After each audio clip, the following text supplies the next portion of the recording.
Me gustaría hacer un poquito de tiempo hasta las 7, porque hay una dinámica que quiero hacer, pero me gustaría que estuvieran más personas para escuchar, o bueno, las que van a entrar para ver. Oh, me gustan las dinámicas. Sí, mientras creo que les da tiempo para ir a conseguir algo para tomar, no tiene que ser una bebida adulterante, pero agüita, milk. ¿Cómo no? Si tiene que ser una bebida adulterante. Si no, No, porque puede haber personas menores de edad. Si nadie tiene una bebida adulterada, se tiene que salir. O sea, no. Las malas influencias. Sí. Yo ya estoy aquí lista. ¿Qué estás tomando? ¿Qué vas a estar tomando mientras das tu presentación? A ver. ¿Qué? ¿Tú qué vas a estar tomando mientras das tu presentación? Sí. Va. Agua.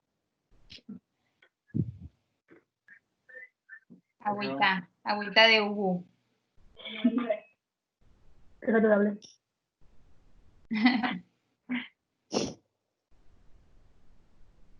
¿El presidente quiere para mí? Oigan, si cuento chistes, prendan el micrófono, ¿no? Para escuchar que se ríen. Yo lo tengo prendido, así que va.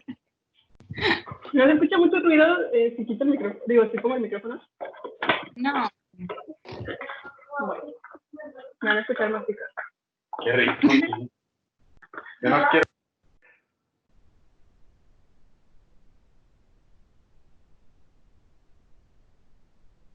Pues bueno, yo creo que en lo que da la hora, para hacer un poquito de tiempo, me voy presentando. Soy Montserrat Ábalos, Mon para la raza. Y yo ya soy egresada. De hecho, egresé hace casi 2 años. En diciembre cumplo 2 años de haber egresado. Entonces, ya estoy grandecita. He hecho un poquito de todo mientras he estado egresada. Ya tuve mi crisis de los 25, ya di clases, intenté hacer investigación y pues en eso estamos, ¿no? Sí, de pronto también les da como curiosidad la parte de la docencia, cómo es, pueden preguntarme si hay alguien que haya entrado a la carrera con ese enfoque, o sea, con trabajar en eso, pueden preguntarme, porque siento que tuve una experiencia bastante enriquecedora en el tiempo que di clases y siento que también me tocó como que ojalá no me queme nadie, ¿no? Pero también me tocó como el tiempo más hostil o la situación más hostil para dar clases porque la población a quien me tocó ser docente, pues era un poco exigente. Entonces, siento que viví de todo en poquito tiempo. Pero si quieren, luego les cuento de eso. Ahorita, pues creo que les va a empezar a hablar de la dinámica. Esta presentación, como se relaciona mucho con el sol, va a mencionar muchas veces la palabra ultravioleta. Entonces, va a ser un shot por cada vez que escuchen la palabra ultravioleta. Y si no tienen una bebida que sea alcohólica, o sea, puede ser agüita, pero cuenten el número de shots, porque eso se los voy a preguntar al final, ¿sale? Igual yo tengo aquí a 2 interventores de justicia que van a estar contando la cantidad de veces que digo ultravioleta para compararlo al final, ¿sale? Y sí, hay una sorpresa al final. Entonces, ese es el proyectito en el que estuve trabajando. Bueno, estoy todavía con la doctora Adriana Piña. Ella es egresada de la carrera, estudió física también y se fue a hacer su doctorado directo a una universidad de Argentina y ahorita pues está viviendo allá. Por eso es que este estudio está hecho en locación de Argentina. Y bueno, yo le puedo echar muchas flores a ella, me gustaría hacerlo un poquito al final para que puedan conocerlo un poquito mejor y pues si se animan y se interesan en el proyectito, pues me puedan escribir dudas y así. Entonces, rápidamente les doy un pequeño resumen de lo que trató este proyecto y es que nosotros a grandes rasgos calculamos los tiempos que tú te tienes que exponer en el sol para que en tu piel puedas empezar a generar la previtamina D. Todo esto para la ciudad de Rosario, en Argentina. Entonces, ya con esto, con este título y con este pequeño resumen en mente, pues se nos empiezan a ocurrir algunas preguntas. ¿Cómo se mide la vitamina D? O sea, de entrada se puede medir. El sol me ayuda a producir vitamina D, los rayos ultravioleta pueden provocarme cáncer, cómo sé cuánta vitamina D necesito, y la más importante, ¿qué tiene que ver esto con la Navidad, no? Pues todo se emboca ahí. Y para eso tenemos que preguntarnos primero qué es lo que recibimos del sol. Entonces, el solecito, muy chido, buena onda, hasta arriba, todos los días sale, y nos manda radiación, ¿no? Entonces, a grandes rasgos, el espectro electromagnético es toda la luz que podemos ver y también la que no podemos ver. Nosotros nada más podemos ver un pequeño cachito, que es el que dice visible. Vernos entre nosotros, ver ahorita la pantalla de la computadora o celular o el dispositivo en el que me estén escuchando, y percibir todos los objetos que hay alrededor por medio de la luz, pues es gracias a que podamos observar en la luz visible, pero existen otros, digamos, tipos de luz que nuestros ojos no pueden percibir.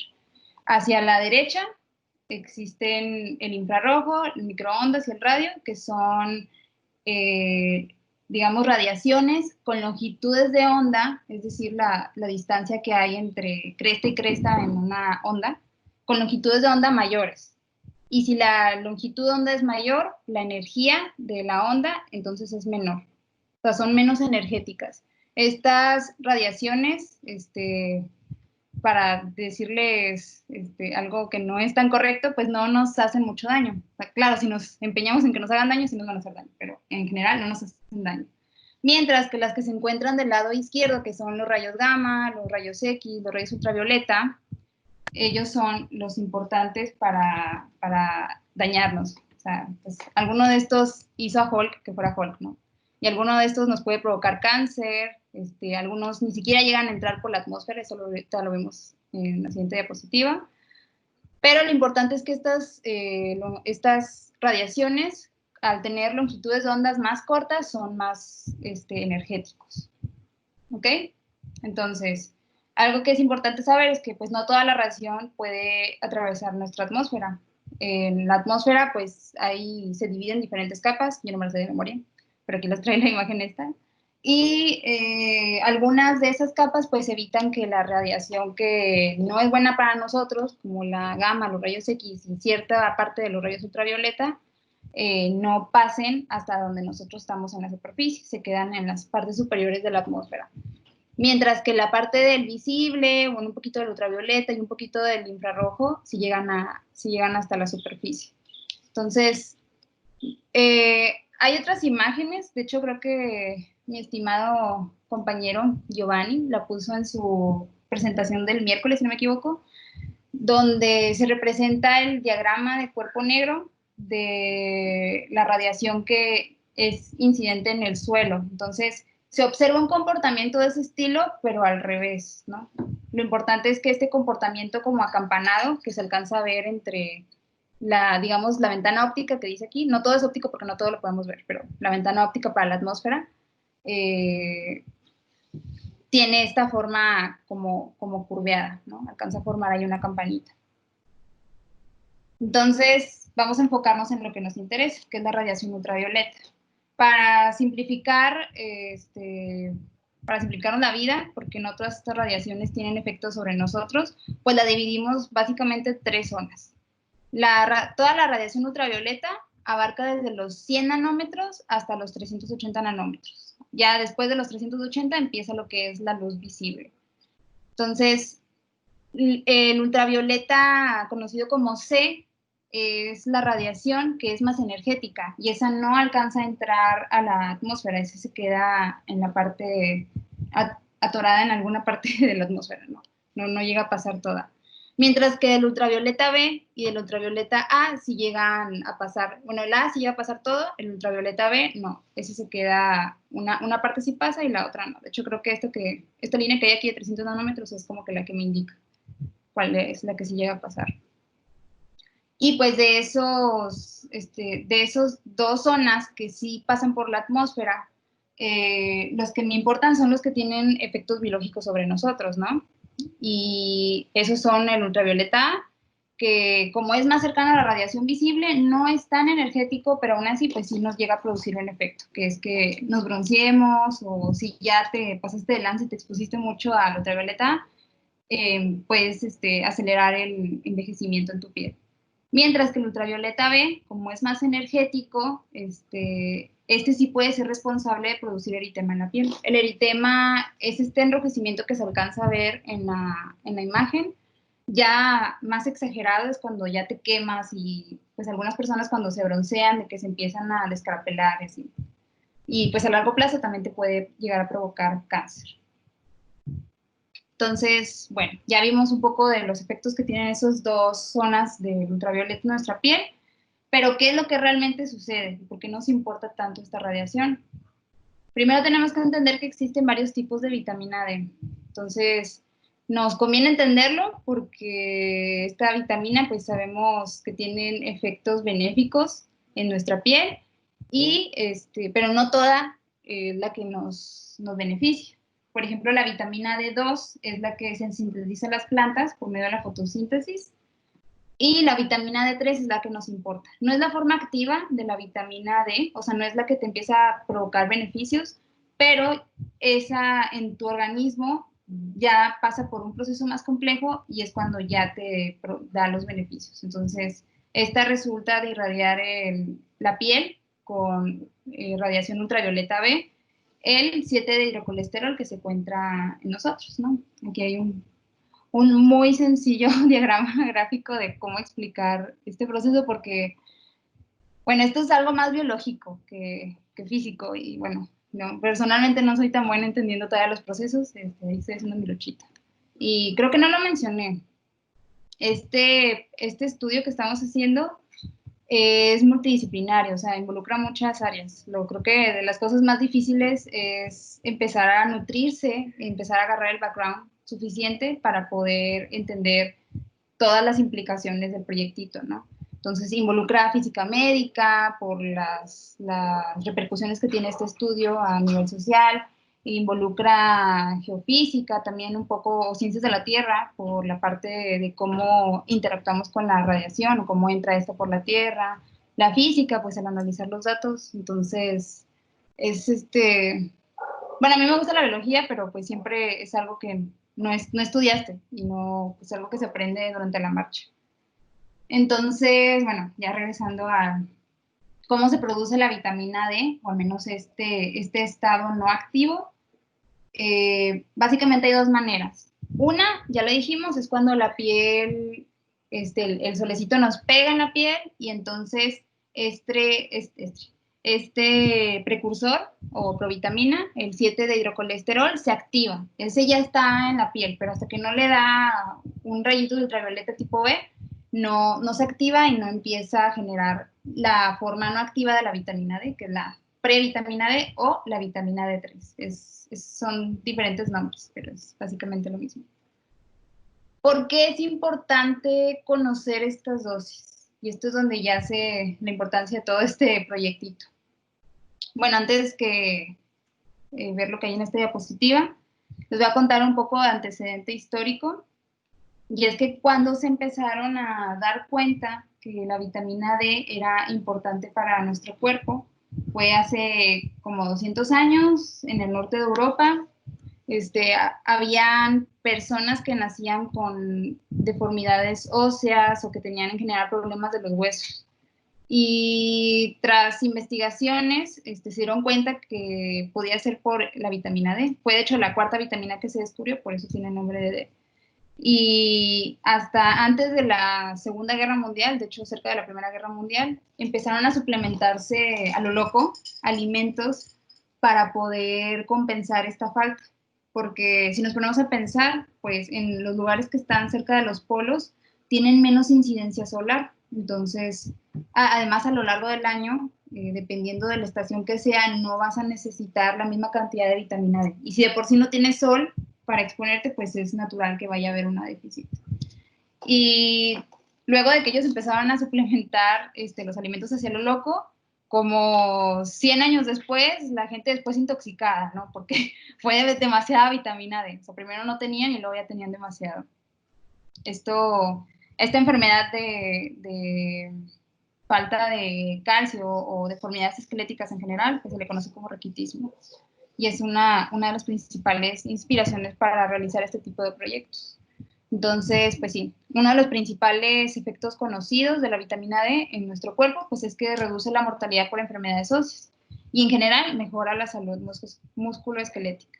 Sin embargo, también existe evidencia de que la vitamina D puede contribuir al desarrollo de cáncer, de enfermedades cardiovasculares o procesos autoinmunes.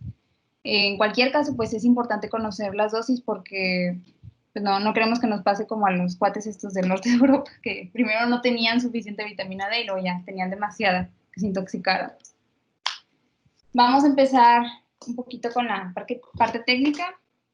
El índice ultravioleta es una medida que nos sirve para saber qué, bueno, como diría mi asesora, para hablar mal y pronto, qué tanto sol me va a dar, ¿no?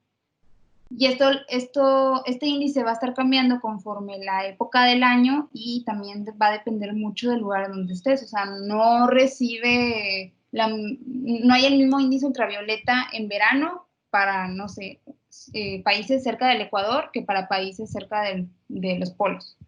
Es diferente la cantidad de, digamos, rayos ultravioleta que va a haber.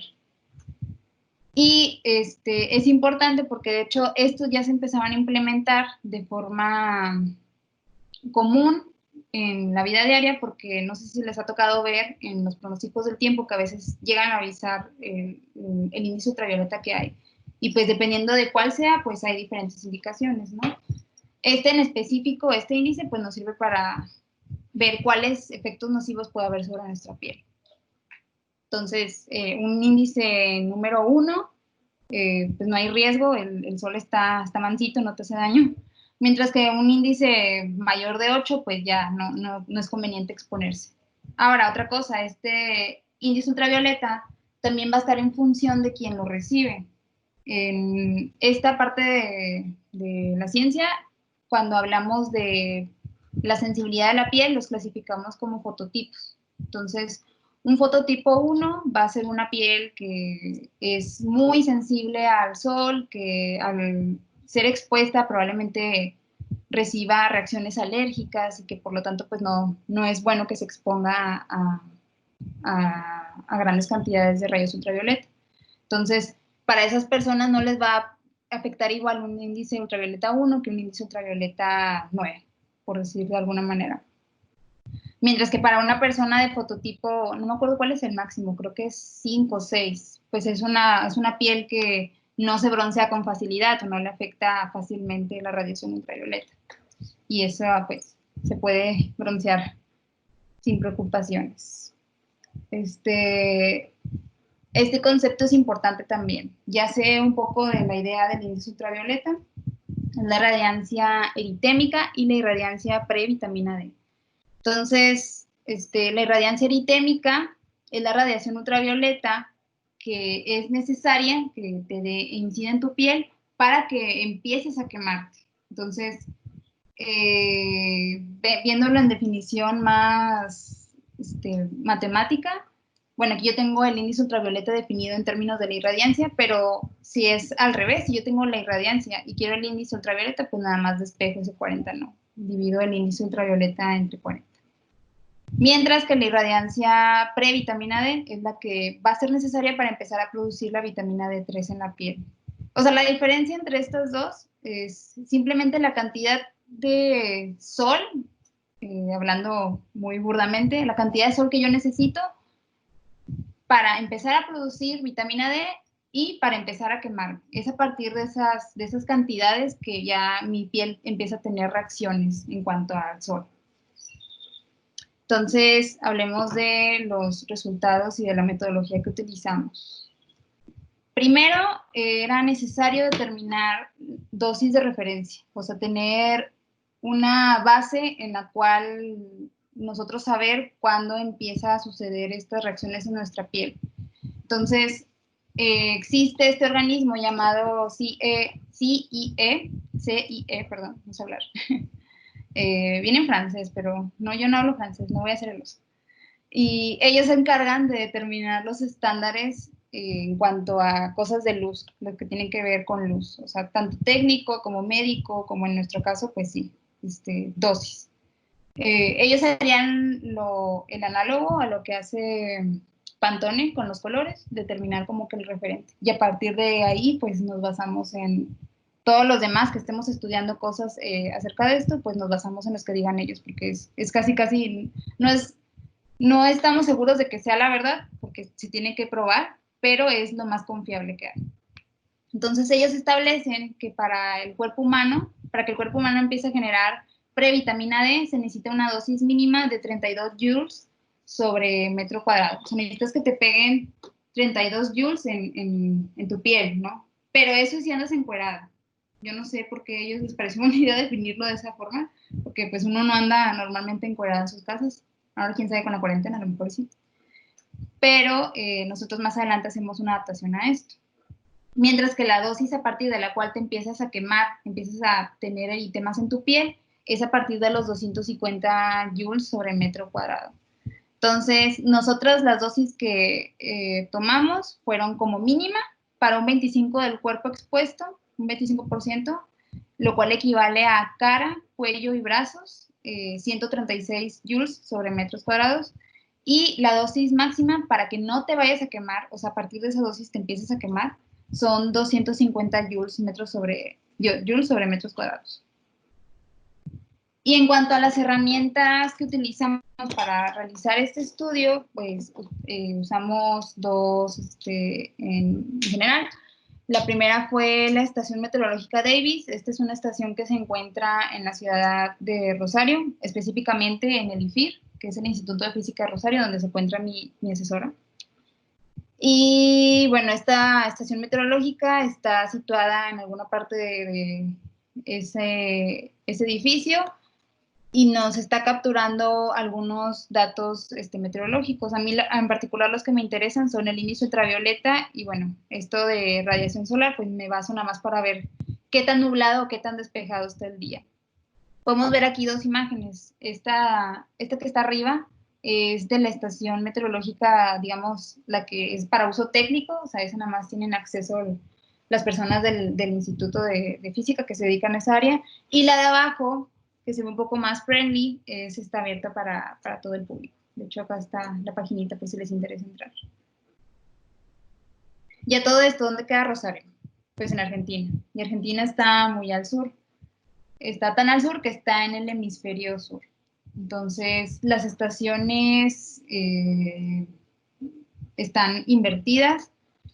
Eso quiere decir que si aquí es verano, como ahorita creo que ya es verano, pues allá apenas acaba de empezar el invierno. Y eso es un punto a considerar en cuanto a los resultados de las gráficas que obtenemos y cuál es su comportamiento. Y otra cosa a considerar es que como es una ciudad que es pequeña, o sea, no está tan poblada como Monterrey o no hay tanto movimiento como en Monterrey, pues la atmósfera es más estable.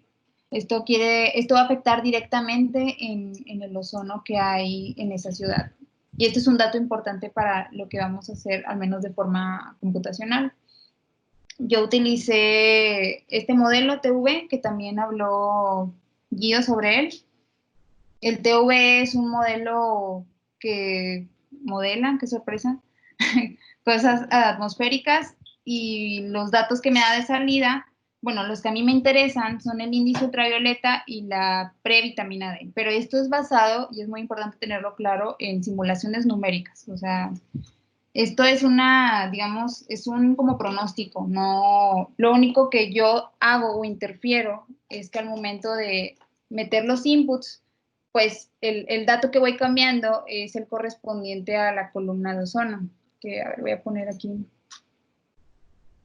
si puedo, aquí está. Ese que dice O3Col es la columna de ozono, esos datos los obtengo de un satélite, ahorita les enseño cómo los obtengo, y los demás datos que vienen aquí también son correspondientes geográficamente, como la latitud del lugar, la longitud del lugar, datos de la fecha en la que estoy tomando esos datos, el año, el mes, el día, las repeticiones que quiero hacer de ese programa, las horas en las que estoy realizando la corrida del programa, porque eso también es importante.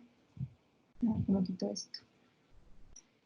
Y cuando obtengo estos datos, bueno, primero déjenme les cuento sobre cómo obtengo el ozono que se ve en esta parte de acá, en los inputs. Entró a una paginita que es de la NASA, ellos tienen un satélite que se dedica, entre otras cosas, a obtener o a inspeccionar el ozono que hay en la Tierra, ¿no? Y va barriendo los lugares de polo a polo consiguiendo estos valores. Entonces, por eso se llama columna de ozono, porque es como si tú vieras hacia abajo y analizaras el ozono que hay en un, digamos, cilindro, en un rectángulo. Yo descargo estos datitos de aquí y ya después que obtengo el dato en particular para el día que yo quiero, voy y lo meto al programa. Ahora sí, el cálculo de las dosis, que es lo que nos interesa. Entonces, ya una vez que obtuve mis dosis de acá, tanto la del índice ultravioleta y la de previtamina D, no sé si se acuerdan que unas diapositivas atrás, cuando mencioné la definición de irradiancia, estando en función del índice ultravioleta, se divide entre 40. Cuando yo estaba iniciando en este proyecto, pues yo tuve la maravillosa pregunta de hacerle a mi asesora, ¿por qué 40? Dije, debe haber un trasfondo súper elaborado de por qué es un número 40. Ah, no, porque está chido, porque es par, ¿no? Y tiene 2 dígitos y hace que mi número, si lo multiplico, la irradiancia eritémica, que es la segunda columna, viendo de izquierda a derecha, si lo multiplico por eso, pues me quedan números enteros muy chidos. Y pues ya. Está interesante cómo en la ciencia hacemos estas determinaciones. Pero bueno, una vez que yo obtuve estas dos cantidades, la irradiancia eritémica y la irradiancia previtamina D, con un programita me ayudó para integrarlas. Las integro sobre el tiempo. ¿Ok? Uso este programita por mientras porque nos apuraba más obtener resultados que tener el proyecto chido. El proyecto chido implicaría hacer un programa, no sé, a lo mejor en Python, que ya me haga, que ponga a correr el programa solito y que me haga todos estos cálculos y las gráficas solito, ¿no? Pero pues por lo pronto esto es lo que se tiene. Y con estas cantidades que son integradas, yo me pongo a ver cada una de estas. Ahorita ya los sé identificar por ojo, pero antes no. Entonces, lo que tendría que hacer es cada uno de estos números que tienen 0.0000, multiplicarlos por, hacer una simple conversión.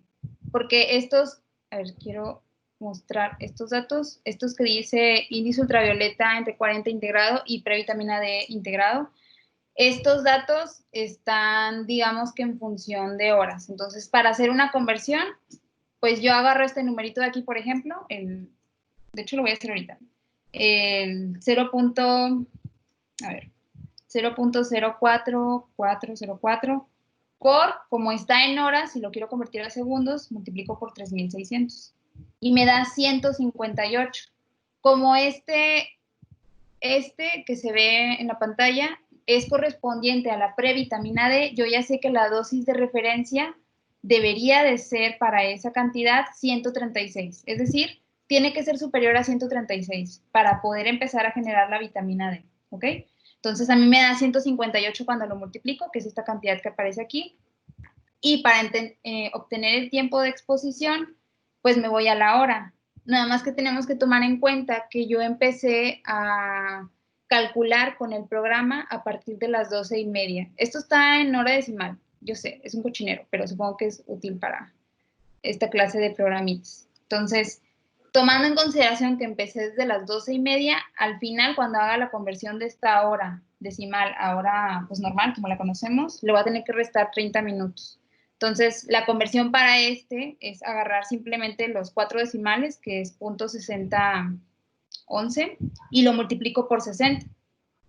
Entonces, obtengo 36.066. Y a esos le resto los 30 minutos que tengo extras por empezar a calcular desde las 12:30. Y el tiempo de exposición que me resulta es de 6 minutos. Es muy simple el proceso y así es como se obtiene al menos una de las dosis. Esto, a ver, déjenme me quito esta cosa. No sé si ustedes también puedan ver la lupa. Estaría muy triste que no. Pero, bueno, estas cantidades ya son datos que a mí me empiezan a servir. Luego arribita, bueno, para la irradiancia eritémica, cuyo límite son 250 joules sobre metros cuadrados. Para la irradiancia eritémica hago el mismo proceso. Simplemente hacer conversiones para obtener tanto la dosis como el tiempo que me tengo que exponer. Estos son datos reales que calculé para el 15 de marzo de este año. Y bueno, vemos que si el 15 de marzo yo quiero, bueno, el 15 de marzo yo quería exponerme para recolectar vitamina D en Rosario, Argentina, iba a necesitar estar en el sol por lo menos 6 minutos, o sea, 6 minutos para empezar a generar vitamina D en la piel. Y si no me quiero quemar, si no quiero que mi piel se empiece a afectar, cuando se cumplen 18 minutos, ya, mejor ir a meterme a un lugar y ya no quemarme, ¿no? Esta grafiquita que está arriba simplemente es para ilustrar cómo va creciendo la irradiancia en función del tiempo. En el eje X tengo el tiempo en horas y en el eje Y tengo la irradiancia, ¿no? Y va aumentando, si se fijan, la cantidad de digámoslo de forma vulgar, la cantidad de sol que me está dando conforme aumenta la hora del día, porque mientras el sol se acerque más al cenit, digamos que la radiación va a ser mayor.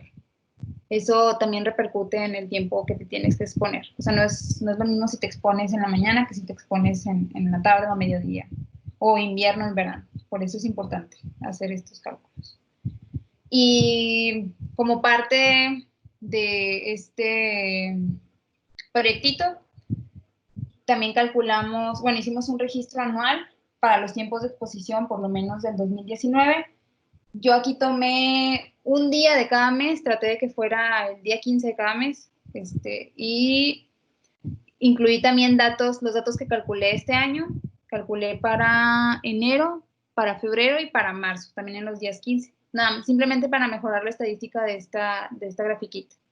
Y a mí lo que me interesa ver es cómo se comporta esta curva en función, o sea, el día consecutivo en función del tiempo de exposición, porque como dijimos, en Rosario, Argentina, como está en el hemisferio sur, las estaciones están volteadas.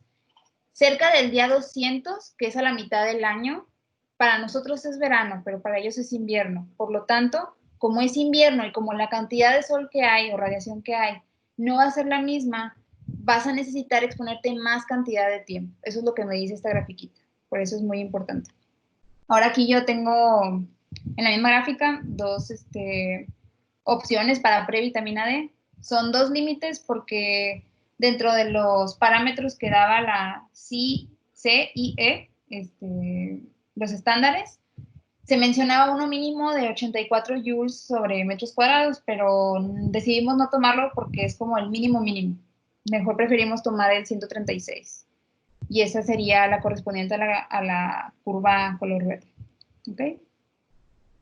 Y pues simplemente para revisar que los datos que estábamos obteniendo con el modelo sean consistentes con mediciones reales, decidimos hacer una comparación de también datos del año 2019 con mediciones reales tomadas por la Estación Meteorológica Davis, que es lo que les platiqué hace ratito.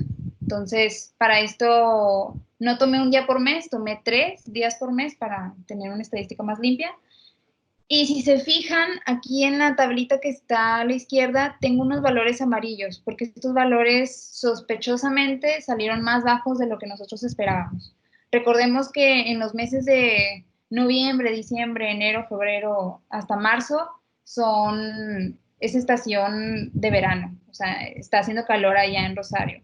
Eso quiere decir que por la inclinación de la Tierra, pues el Sol está incidiendo más cantidad de radiación en ellos, entonces debería ser mayor el inicio ultravioleta esperado. Ahí el modelo numérico, el TV, sí le dio a los datos que esperábamos, pero las mediciones no Nosotras sospechamos que a lo mejor hubo algún incidente ahí con la estación, no sé, a lo mejor le cayó caca de pájaro o le cayó una hojita en el sensor y por eso no estaban bien las mediciones. Pero hacer este estudio nos hizo darnos cuenta de eso, porque afecta mucho al hacer la comparación con el modelo, lo que se obtiene. Y de hecho, para comparar con otros años, hicimos estudios del 2018 y del 2009 y las mediciones pues eran las esperadas para ese año. Entonces aquí estos datos de los primeros 2 meses pues tan chistosos, hay que revisarlos. En cuanto a la gráfica, pues igual obtenemos resultados que son consistentes porque vemos que en los días consecutivos, en los iniciales del mes y en los finales del año, o sea, en los iniciales y finales del año, son índices ultravioleta muy altos. Eso implica que pues es verano, ¿no? Y eso es real, eso se cumple. Mientras que en los días centrales del año pues es bajo, debido a que es invierno. Entonces, para concluir, hasta ahorita, porque no hemos terminado en realidad el proyectito, pues los resultados obtenidos muestran que en los equinoccios de otoño y primavera en el hemisferio sur se necesitan 6 y 7 minutos respectivamente para alcanzar la dosis mínima de vitamina D. O sea, en otoño y en primavera deberíamos esperar cantidades similares, porque no es que, o sea, el clima es distinto, pero digamos que la cantidad de radiación que se recibe es similar en dosis. Mientras que para que te empieces a quemar, para que empieces a hacerle daño a tu piel, necesitas pasarte de los 20 o 25 minutos de exposición. Igual en otoño y en primavera. Y otra conclusión que tuvimos es que las inconsistencias, que es lo que les mencioné en esta diapositiva, las inconsistencias obtenidas en las mediciones del índice ultravioleta para los primeros meses del 2019, pues nos dan indicios de que hay un error, probablemente de algo externo que sucedió con los sensores del detector, ¿no? También concluimos que el modelo TUV sí hace muy buenas estimaciones para las irradiancias que calculamos.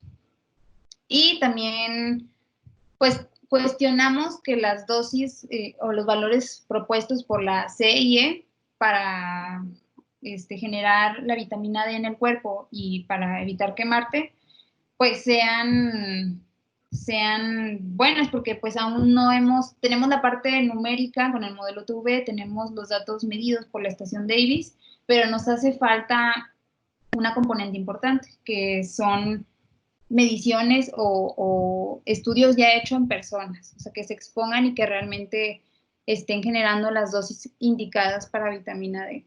No, creo que no, se me pasó a contarles al principio, pero este proyecto es gracioso porque también ya sé de la necesidad de que a mi asesora, a pesar de que se dedica a temas de vitamina D, pues se da cuenta que tiene una déficit de vitamina D, ¿no? Esto es algo muy reciente, entonces probablemente ella vaya a ser nuestra sujeta de prueba, pero eso ya lo veremos más adelante. Y pues eso será todo de mi parte. Si alguien se interesó en el proyecto, estos son los contactos míos y de mi asesora, la doctora Adriana Piña, por si les interesa hacernos preguntitas o acercarse al proyecto. No sé si alguien tenga dudas, o quiera preguntar cosas, o les pregunto yo a ustedes. ¿Qué onda, Monse? Un gusto saludarte. Hola. Norman. Tengo 2 preguntas. A ver. Sí. Bueno, la primera es claro que en diferentes partes del planeta pues les llega a las personas, animales, a todos los seres vivos, plantas, diferente cantidad de radiación, ¿no? Uh-huh. ¿Sabes? Digo, no tiene algo que ver, pero no tiene mucho que ver, porque la pregunta es, si sabes si biológicamente ellos ya estaban adaptados, o las personas, no sé, de los polos, así como casi pues tu asesora que está muy al sur, si Sí. ya están adaptados, o si, no sé, de seguro la vitamina, la previtamina D, pues se metaboliza o tiene ahí alguna enzima que la transforma. Entonces mi pregunta es si sabes si las personas en los polos pues presentan diferencias biológicas en tu cuerpo. Está muy interesante la pregunta, muchas gracias.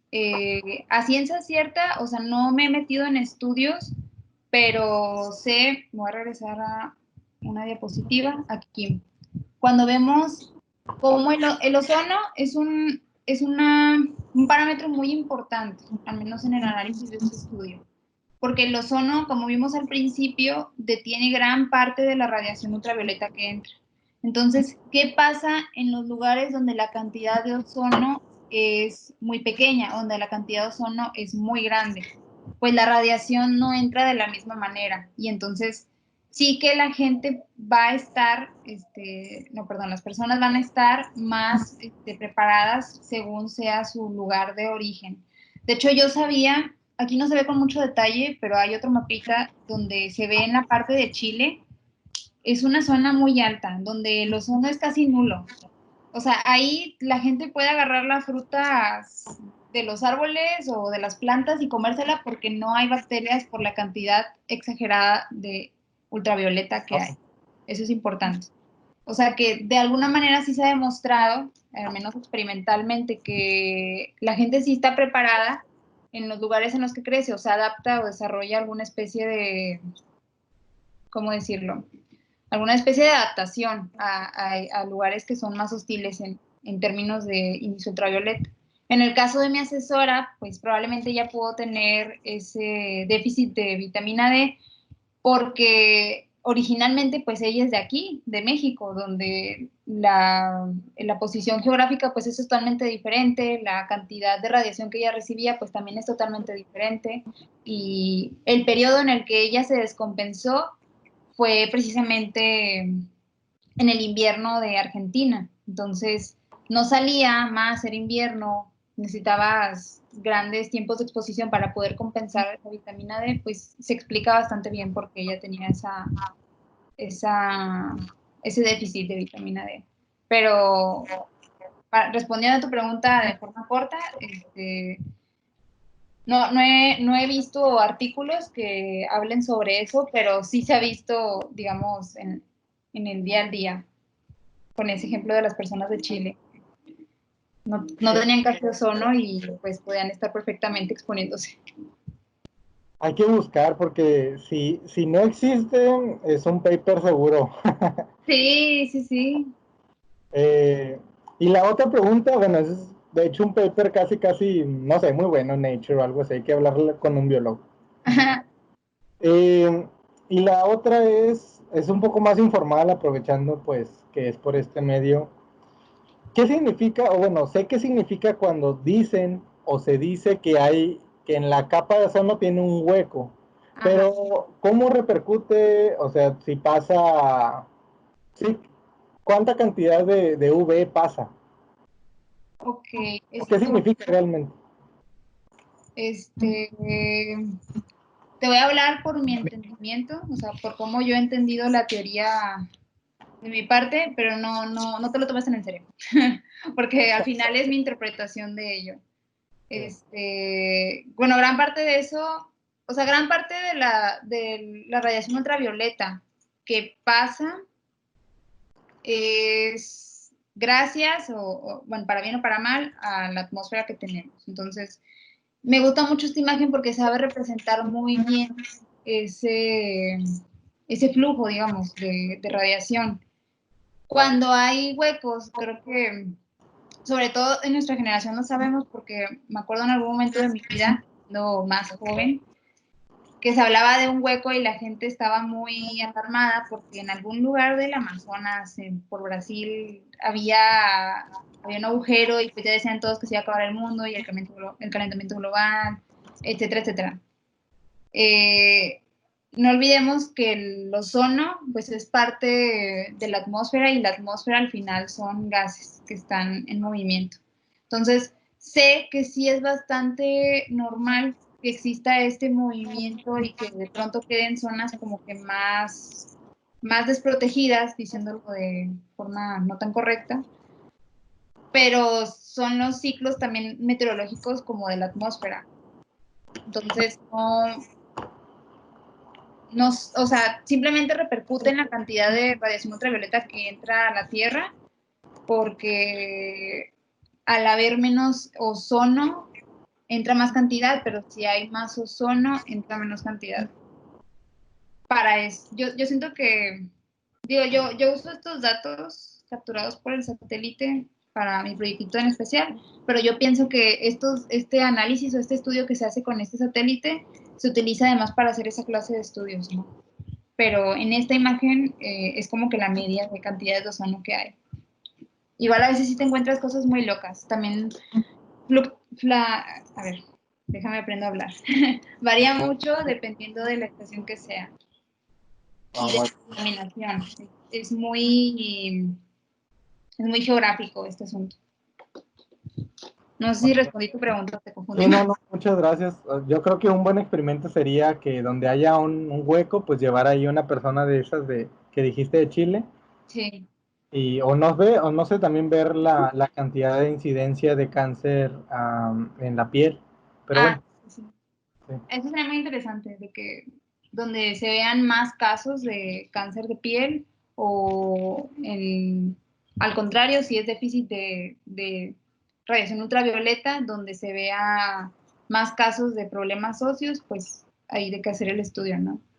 De hecho, sé que en lugares que son cercanos a los polos, norte de Europa, Canadá y más allá, las personas en sus casas es normal que tengan cosas para radiarse en temporadas de invierno, porque hay lugares donde por la inclinación de la Tierra el sol a veces ni siquiera llega a salir, o sea, ahí son inviernos largos de más de 6 meses o 6 meses, donde no tienen sol y pues el único acceso que tienen a esa radiación es ellos mismos con una maquinita irradiándose o por medio de suplementos alimenticios.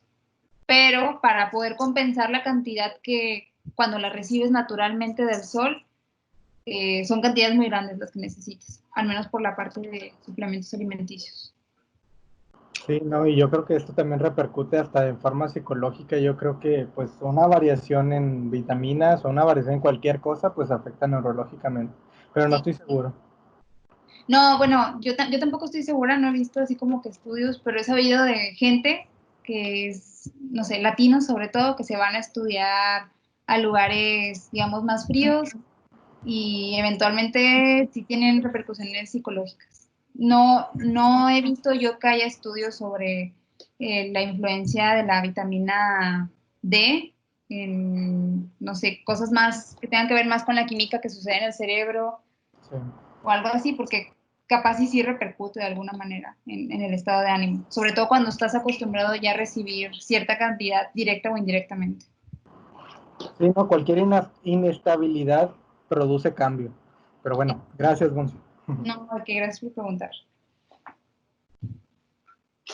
Bueno, mira, metiéndome en lo del ozono, lo de la capa, bueno, lo del hueco, tal vez se comprende mal, pero no literalmente es un hueco. Es como que una bajo en su densidad en la que está. Porque, bueno, este se mide como que con un rango que se llaman Dobson Units. No, Monse, ¿tú te acuerdas o de los datos que estás viendo, más o menos cuál es el ozono en Argentina? En la ciudad que yo estoy analizando, ronda, de hecho creo que viene aquí en los datos. En este acá. ¿Sí se ve mi lupa cuando la pongo? ¿Esto sí se ve? ¿Se agranda? Bueno, aquí ese que dice O3 es el ozono. Entonces vean que aquí yo hice una recolección de los datos a lo largo de un año. Y la media para Rosario es entre 250 y 350 ya. Ya te pasaste con 350, no, ya es mucho. Esa es la media. Sí, porque, bueno, tú tienes datos de Rosario, yo tengo datos de Monterrey y de México. ¿Y qué es el valor? Son los mismos. Sí. Bueno, los míos están entre 230 y 290, la mayoría. Algunas veces, muy rara vez, llego a tener de que 310. Tiene sentido porque fíjate que en ese mapita, bueno, ya sé que es muy burdo por colores, pero te muestran más o menos los mismos colores. Rosario está ubicado, no sé cómo hacer mi lupa más chiquita, pero Donde está la mancha morada en Chile. sí, sí, a ver, Por- sí, por donde se ve esa como manchita, que es como un cerrito, cerca de Argentina, de qué graciosa eres, Monse. Bueno, cerca de Argentina, ahí está ubicado Rosario y se ve como, se ve como un azul como cian, ¿no? Y en la parte de arriba, en México, donde estamos nosotros, también se ve más o menos el mismo. Entonces, tiene mucho sentido que sean valores similares. Sí, y bueno, al menos yo que he tratado con más datos, de que con más días, si yo varío mucho lo que es el ozono, no varía tanto lo que es la radiancia. De que, no sé, si en algún dado caso llego a tener de que en el ITEMICA un máximo de 0.25 y Ajá, tengo un ozono de 250, si lo bajo a 230, la radiancia me baja a 222. órale. O sea que Sí. son más o menos estables los valores. Sí, sería como que un detalle fino, como si quisieras como que moverle más a la cantidad de irradiancia, el ozono no es. Ok. Hay otros parámetros que le pueden mover mejor y ese sí varía más. Fíjate que, bueno, no sé, debe depender también de la posición, de la altitud, de la posición geográfica. Bueno, ya vimos que en cuanto a posición geográfica el ozono no cambia mucho. Pero a mí estos valores el de ozono que obtuve muy altos en el registro que hice para el 2019, donde dice el día consecutivo 259, no, 288, obtuvo un ozono muy alto. Y eso no no me cambió mucho en mi radiancia, pero nos llamó mucho la atención por el valor que había, porque en realidad, como es una atmósfera muy estable la de Rosario, pues no es de esperarse que cambie tanto el ozono. O sea, algo raro debe haber pasado ese día, algo chistoso debe haber pasado ese día para que cambiara mucho la cantidad que había. El 288, ¿como qué día sería?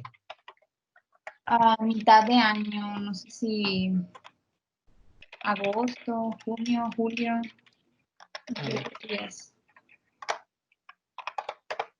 Es en enero. En enero. En noviembre. En noviembre. Ah, En ok. 15. A ver. No sé, en Ah, 15, sí. en el periodo de 2019, para el semestre que yo tengo, si te dijera un promedio, estaría como a 240. Ah, pues son similares. Sí, se tenía como 248. Ahora sí, Monsemao, ¿tú sabes cuántas veces dijiste, ay, como ultravioleta? Espera, espera, no lo digas, no lo digas. Porque yo no. Ay, no es cierto. Yo no los conté. A ver, voy a quitar mi pantalla. Voy a dejar de compartir. Ay, ¿cómo le hago? Es aquí. Ahí está. No, yo no los conté. No los quise contar para no distraerme. A ver, mis interventores de justicia fallaron en esta labor porque No, espérate. a la otra persona a la que pedí no la vi muy concentrada tomando. No, di varias veces, no te vi anotándolo. Ok. Mira, sí hay cosas de vitamina D con repercusión en psicología. Ahí envié el print screen. Ah, crack, perrillos de chiquillo. Bueno, para seguir investigando en eso. Sobre chavos, paper. Es decir, em, Oigan, ¿alguien más tiene preguntas antes de irme a contarles la cantidad de shots que se debieron tomar?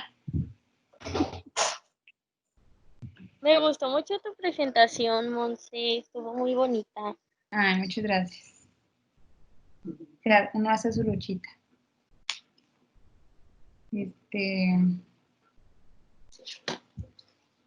Bueno, no sé si si hayan tomado shots o nada más me siguieron la corriente, pero si sí tomaron, díganme cuántos fueron. Yo intenté contarlos y perdí la cuenta, pero me los tomé todos. Ay, qué bonito. ¿Alguien más, aunque fuera de que agüita o así? Dejé de contar después de uno y me tomé todo. GPI Sus, invítame. Cae.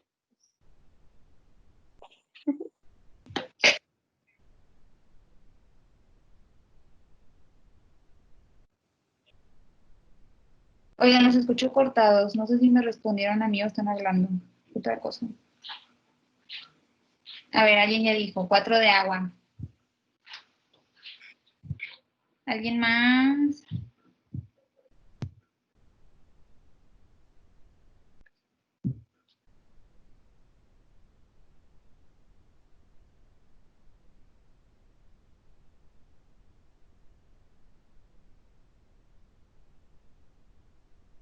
No, pues nadie, ¿no? Oh, cri. Bueno, a ver, Javier Fuentes. ¿Eres físico? ¿Es de la carrera?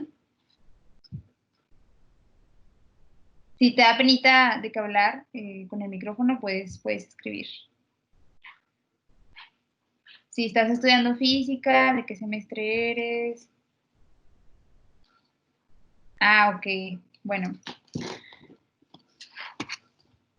Javier, no sé cómo lo voy a hacer. Voy a poner mi cámara tantito. Se acaba de ganar este libro de Galileo. Que os voy a quitar. No fueron 4, fueron como 21. De hecho, yo estoy segura que fueron más de 21 veces, pero también estoy segura de que no las contaron todas. Qué malos interventores tengo de justicia. Entonces, Javier, ahorita te mando un mensajito para ver cómo te entrego tu librito. Y así. Pues muchas gracias, chicos. Estuvo muy... Perdón. No, tranquilo. O sea, creo que lo dije muchas veces. Estuvo muy chido todo este eventito y gracias por estar aquí y por escucharme.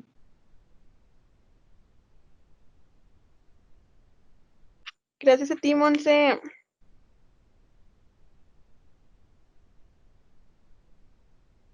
Sí, estuvo muy bonita la presentación, en especial con tus dibujitos. Le dio ese toque especial.